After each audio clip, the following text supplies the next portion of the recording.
couple days ago, Toyota Great Britain invited the UK press over to a pre-production drive of the 2019 Toyota Supra at the Jalma race circuit in Spain. Hi, I'm Eric, and I make videos about sports cars, and I'm also doing the world's first LS-swapped Mercedes SLK. Now, I love the Supra, and I think it's fair to say that everybody's been waiting about 25 years or so for the new one, so there's a lot of anticipation behind this car. Now, there's also a lot of heritage behind this car, and there's a lot of talk online about the Mark IV Supra. Is it going to live up to the new Mark V, the A90? Is it going to be enough? And so Toyota's got a really tough thing in their hands. They've got to satisfy the old school, the purists, but there's also a whole new generation of sports car drivers that they need to bring into the Supra and the Toyota brand. Stick around for the whole video because I'm going to sum up and try to tell you in one place what the overall consensus is from the journalists based on this pre-production prototype first drive. So quick recap if you're new to the Supra. The 2019 Supra is co-developed with BMW. It's based on the same platform and it shares the same engine, the same transmission, probably parts of the interior as well. So here's the main details. It is an inline-six turbo engine to satisfy the Mark IV purists. Of course, it's a BMW engine this time, but it's pretty powerful. It's 3 liters, and of course the power is going to the correct wheels, which is the rear ones. The engine is up in the front, so it's a pretty traditional layout. So I hope you like waiting, because if you want to get this car right now, you're in for a little bit more of a wait. Supposedly it's going to go into production in the spring of 2019. I don't know if that means we'll be able to actually get them in the spring. So what do we know about the power? So it is an inline-six, it's 3 liters. The BMW Z4, which has been unveiled, we know the numbers on that, and it is putting out 382 horsepower, 369 pounds-feet of torque. Same engine in the Toyota, but there's a key difference. Toyota is doing their own software tuning on this engine, so the final numbers could be a little bit different. The transmission, let's talk about the transmission for a second, because everybody wants to talk about it, and I do too. It is going to be an automatic 8-speed transmission, probably a ZF that BMW has been using for a long time. It's a good transmission. I've driven it in the BMW M240i. It shifts pretty quickly. It's pretty responsive. However, there's these long comments. People are writing novels in the comments, and I don't blame them, and I kind of share their sentiment too. There is a school of thought regarding automatic transmissions. Some people are saying the automatic is faster, it's always going to be quicker shifting, it's technically superior, and all that is absolutely true. If you're going in a straight line, that's great. However, there is a reason to buy a sports car, in my opinion, and that main reason is driving enjoyment and driver involvement. And if I'm going to buy a sports car as opposed to an SUV or something to haul around the kids on the weekend, I want something that is engaging to drive. And to me, for my money, a manual transmission provides so much more engagement, because when you've got an automatic, you've only got a couple things that you can control. You've got the steering, you've got the accelerator and the brakes, and that's it. When you're dealing with a manual transmission, yes, it may be technically slower on a race circuit, which most people are never going to go to, but it's just so much more involving to drive because you're controlling another aspect of the car, and I like to focus on improving my driving skill, and heel and towing and rev matching, hence the name of my channel, is a big part of that. So obviously this all boils down to cost. You know, it's kind of a bummer, but this is going to be a car that is not going to be a high production volume car. I don't know what they're planning on selling in terms of units per year, but I'm going to guess around 10,000 or something like that. It's probably going to be Toyota's lowest selling volume car, probably at BMW too. So Neil Briscoe of Jalopnik interviewed Todd a couple days ago, and he asked him about the manual transmission, and this is what he had to say. We know that a manual gives you more joy when driving, but it's not just that simple. So the engine has high torque output, and getting a manual transmission to deal with that means a heavier shift quality, and Tada apparently just doesn't want that. And I can appreciate that. So a lot of people are really upset that this is a BMW-Toyota collaboration. A lot of people are saying it should be a pure Toyota. It's 2018 now, and we're dealing with electrification, we're dealing with Tesla, we're dealing with hybrids, we're dealing with autonomous cars. These are all vehicles that are not even cars, that are not driver-centric vehicles. Ford, of all manufacturers, is actually going to stop making cars. The only car that they're going to be making in a couple years is the Mustang. I think it's great that Toyota and BMW are getting together to make an actual sports car, turbo, inline six, no electrification, no hybrid, no autonomous driving.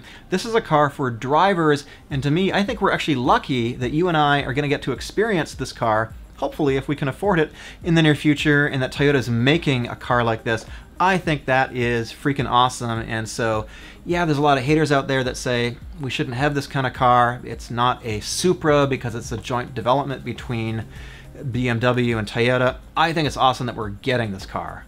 So the Mark IV was really more of a GT car. The Focus was a little bit more of, you know, sort of a high-speed car that you can take on the highway. Definitely a handling Focus, but not as much. The new Supra is different. This is a car with a short wheelbase. In fact, it is shorter than the Toyota 86. That says something. This is a relatively small car, so the focus is going to be on sort of lithe corner carving, not outright straight line performance. So the difference between the old Mark IV and the new one, maybe it's not that different at release. However, the Mark IV has this whole history, which is really from the Fast and the Furious, about this incredible, powerful car. But that's not the way that the car was released. It was released with 320 horsepower in the turbo version, but a lot less in the normally aspirated version, which they sold a lot more of. So the fact that the wheelbase is shorter than the 86 should tell you something. Is another really interesting factor is that Akio Toyoda, who is the CEO of Toyota, actually likes to race. He said early on in the development he wanted a Nürburgring-worthy car, and this is a guy who has raced at the Nürburgring, and apparently he goes and drives rallies about 4 times a year, so he is a serious car enthusiast. This is the chief of Toyota, and you've got Toyota, and you've got Tada-san, who developed the GT86, and he's now developing the Supra, so we've got a lot of focus on performance all of a sudden at Toyota, so I would say the era, hopefully, of boring cars at Toyota is over, and hopefully we're getting more into the performance side of things. So enough of the background of these cars. What are these journalists saying from the first drive in Spain? So Matt Pryor of Autocar says, on track, there is a hint of understeer on corner entry and a hint of understeer on corner exit. It sounds like pretty benign, pretty neutral behavior. I'm sure if you push it more, you're going to get a little bit more of that. And that actually is very much akin to the way the GT86 drives. Same kind of behavior to it. I really like the way the GT86 drives. However, Toyota are realists, and they have told the press that about 90% of the development time so far has been spent on tuning the car for the road, but all the journalists that are summing this thing up and have driven it on both the road and on the track are saying that it has excellent road manners, but when you take it out on track, it really performs very well too. The engine is the inline-6 B58 3-liter from BMW, and there's a lot of aftermarket people that are already making 7, 8, 9, upwards of 900 horsepower on this engine. It's a closed deck design, so it's designed to handle a lot of boost. In stock form, the way the journalists were driving it around the track, the consensus seems to be that it's very willing to rev, but it also has a big fat torque band. So that sounds like a winning combination to me, and frankly, I like the inline-6 BMW engine. It's a sweet engine. I've got one. I really have no complaints about it. It's not a 2JZ, but this is 2018, and gotta get with the times. So what are the natural competitors for this car? I think the closest are gonna be the BMW M2 Competition, very similar price, a little bit higher in weight. And if you're in Europe, the Alpine A110, and of course the Porsche Cayman 718 Cayman S. So for about $60,000, it's got some pretty serious competition in the market.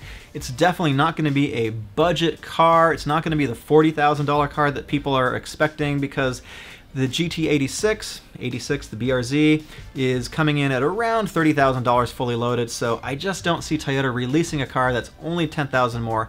Perhaps the 4-cylinder version will come in at closer to $50,000, but this is all speculation at this point. We don't really know, but here's the bottom line. Is this a car that I would buy? I'm thinking yes. Why? Because for me personally, I already own a BMW. I own a 1M, so getting an M2 Competition is sort of just getting a slightly updated version of a similar car. And it's Toyota, and Toyota is back, and the people behind this project are so passionate about performance, and they are serious sports car enthusiasts. So for me, yeah, I think this is something that I want to get, and hopefully I will, and hopefully I'll be one of the first on YouTube with this car, and we can have some fun making videos of it and modifying it. So those are my plans. But speaking of modifications, if you like crazy mods, go check out my V8 LS swap Mercedes SLK. It's nuts. I'm dropping this huge 6-liter car into this tiny little Mercedes, doing it on the cheap. videos right up here, and if you want to check out my socials, they're right on screen here, and I'll see you guys in the next video.